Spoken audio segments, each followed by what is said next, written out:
Êxodo capítulo 21. Deus ordenou a Moisés que desse aos israelitas estas leis. Se você comprar um escravo israelita, ele deverá trabalhar 6 anos para você, mas no 7º ano ele ficará livre, sem ter de pagar nada. Se ele era solteiro quando se tornou seu escravo, não levará a mulher quando for embora, mas se era casado, então poderá levar a mulher. Se o dono do escravo lhe der uma mulher e ela der à luz filhos e filhas, a mulher e os filhos serão do dono, e o escravo irá embora sozinho. Se o escravo disser que ama sua mulher e os seus filhos e o dono não quiser ser posto em liberdade, então o dono o levará ao lugar de adoração. Ali ele o encostará na porta ou no batente da porta e furará a orelha dele com um furador. Então ele será seu escravo por toda a vida.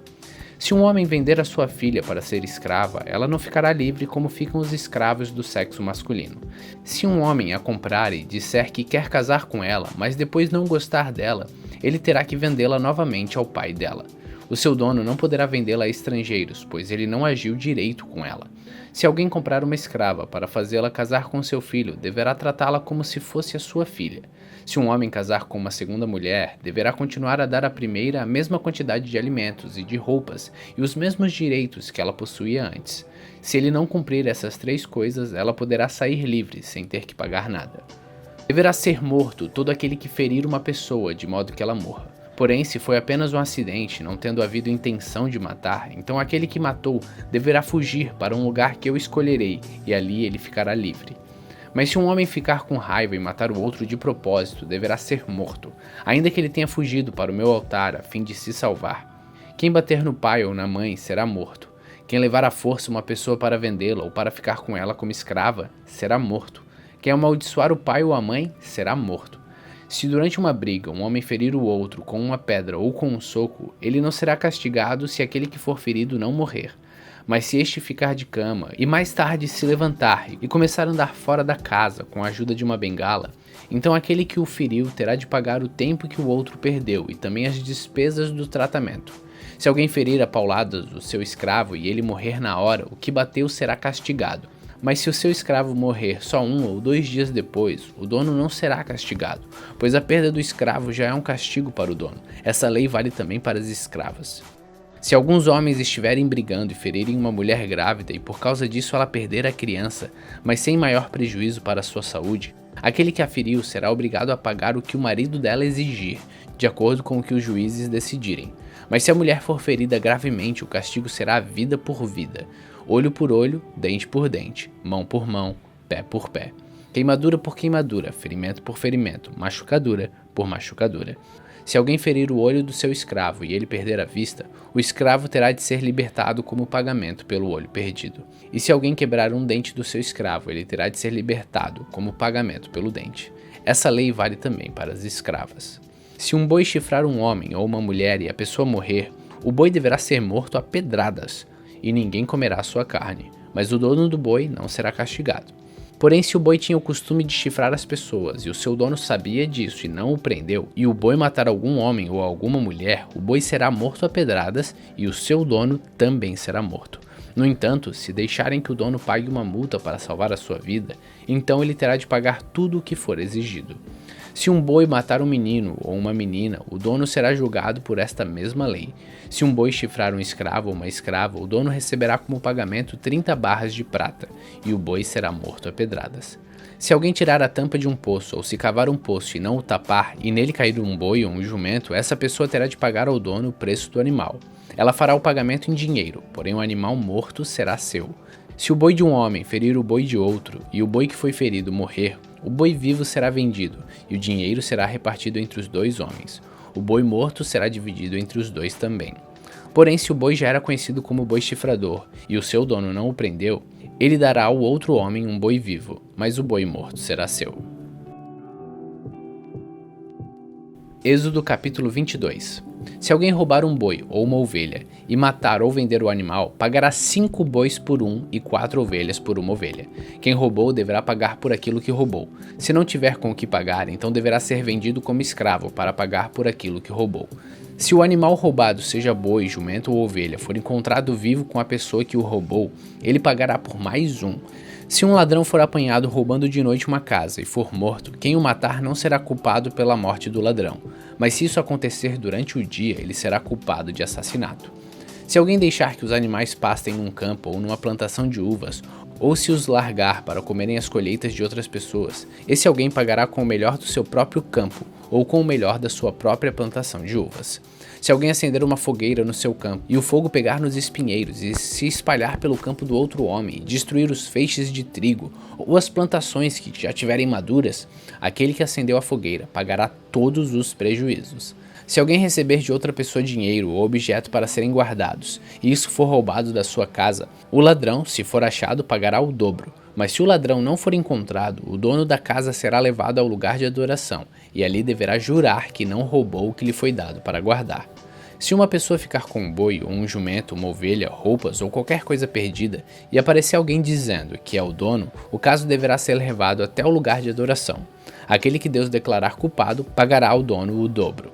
Se alguém entregar um animal para o seu vizinho tomar conta, seja jumento, boi, ovelha ou outro qualquer animal, e o animal morrer ou ficar aleijado, ou se for roubado sem que ninguém veja o roubo, o homem que tomou conta deverá jurar em nome de Deus, o Senhor, que não roubou o animal. Se o animal não tiver sido roubado, o dono aceitará o juramento, e o outro não precisará pagar nada. Porém, se de fato o animal tiver sido roubado, então o outro terá de pagar ao dono pelo animal. Se o animal tiver sido morto por animais selvagens, o outro terá de trazer como prova o que sobrou, e não pagará nada pelo animal morto. Se alguém pedir emprestado um animal e este ficar doente ou morrer quando o seu dono não estiver presente, quem pediu emprestado deverá pagar o preço dele. Mas se isso acontecer quando o dono estiver presente, o outro não precisará pagar nada. Se o animal estiver sido alugado, só será pago o aluguel. Se um homem seduzir uma virgem que não estava em casamento contratado, ele não pagará o dote da moça e casará com ela. Porém, se o pai dela não quiser que a moça case com ele, então ele pagará ao pai uma quantia em dinheiro de acordo com o preço de uma noiva virgem. Mate toda mulher que fizer feitiçaria. Quem tiver relações sexuais com um animal será morto. Condene à morte toda pessoa que oferecer sacrifícios a qualquer outro Deus e não somente a mim, o Senhor. Não maltrate nem persigam o estrangeiro que estiver morando na terra de vocês. Lembre que vocês foram estrangeiros no Egito. Não maltratem as viúvas, nem os órfãos. Se vocês os maltratarem, eu, o Senhor, os atenderei quando eles pedirem socorro. Eu ficarei irado e matarei vocês na guerra, e as suas mulheres ficarão viúvas e os seus filhos ficarão órfãos. Se você emprestar dinheiro a algum pobre do meu povo, não faça como o agiota que cobra juros. Se você receber a capa do seu vizinho como garantia de uma dívida, devolva antes que anoiteça, pois a capa é a única coisa que ele tem com o que se cobrir quando dorme, para esquentar o corpo. Sem a capa, ele não tem nada com o que se cobrir. Quando ele reclamar a mim pedindo ajuda, eu o atenderei, pois sou bondoso. Não rogue pragas contra Deus e não amaldiçoe nenhuma autoridade do seu povo. Traga-me no tempo certo as ofertas de cereais, de vinho e de azeite. Entregue-me o seu primeiro filho. Entregue-me o primeiro filhote de suas vacas e de suas ovelhas. Deixe que o primeiro filhote macho fique com a mãe 7 dias, porém no 8º dia ofereça-o a mim. Vocês são um povo separado para mim, por isso não comam a carne de animais que tenham sido mortos por animais selvagens. Deem essa carne aos cães.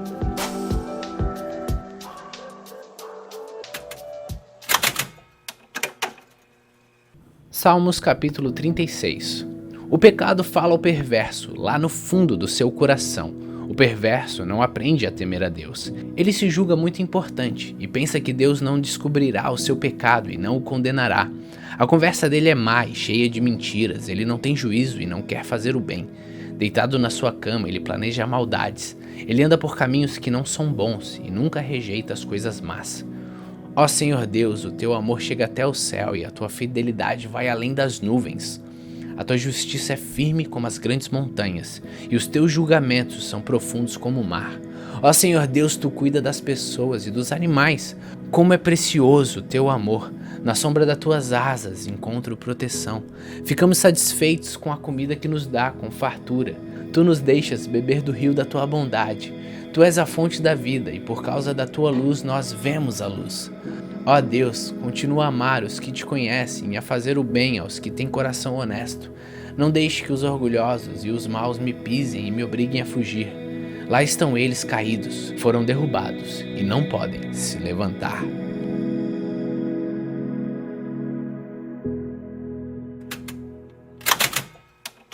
Marcos capítulo 16.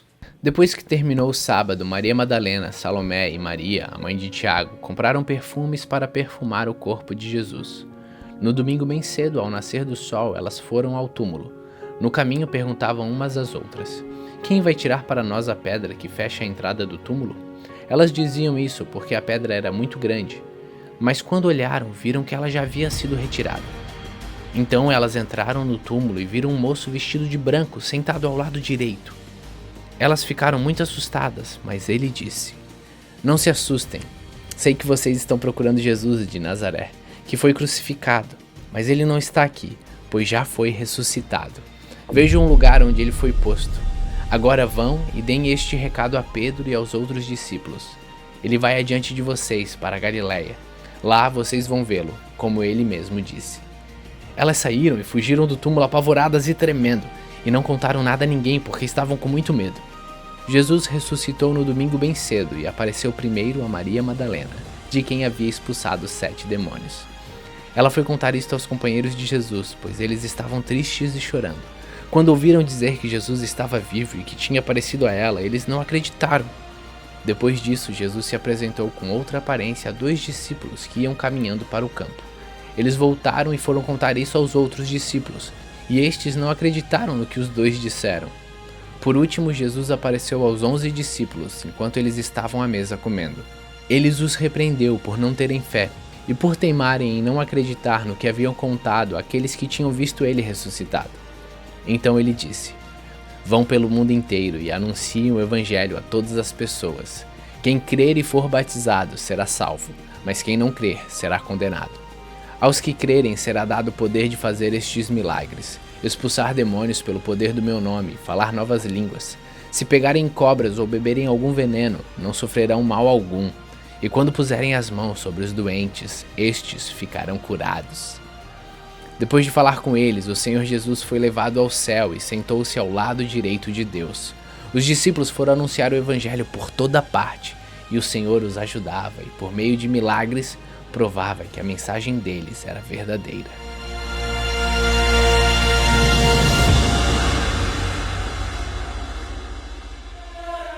Hoje, no dia 36 de nossa leitura, terminamos o Evangelho de Marcos, o segundo livro do Novo Testamento. Continue faminto, continue humilde.